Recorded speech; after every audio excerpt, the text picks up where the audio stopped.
बाली संध्योपासन कर रहा है, गायत्री का जप कर रहा है, और उसी समय रावण आया।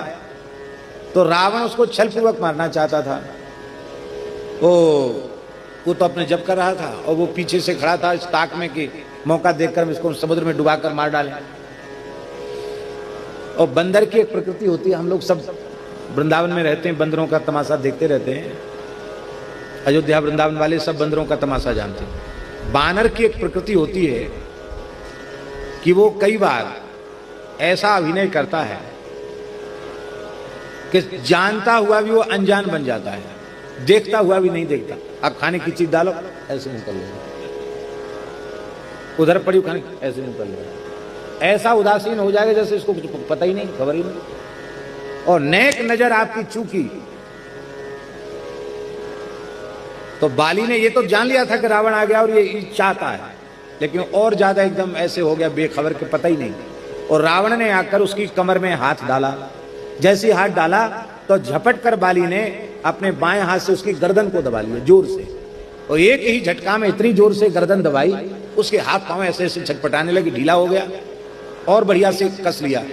और देखा भी नहीं उसकी तरफ, अपना जप करते रहे जैसे हमको पता ही नहीं क्या हो गया।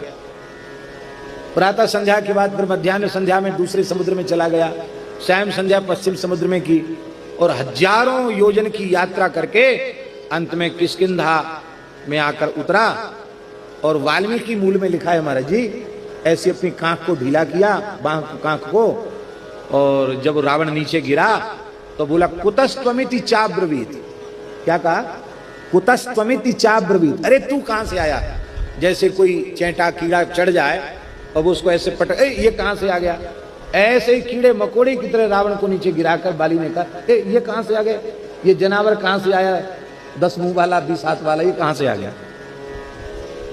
रावण की आंख नीची हो गई। रावण ने कहा, महाराज, यमराज के छक्के छुड़ाने वाला, यमराज को यमलोक से खदेड़ देने वाला, इंद्र को बंदी बनाने वाला रावण, त्रिलोक विजयी रावण, उस रावण की तुमने ये दुर्दशा की। आपके बल की कोई सीमा नहीं है, आप में अथाह अपरिमित बल है। मैं आपके बल के आगे नतमस्तक हूं।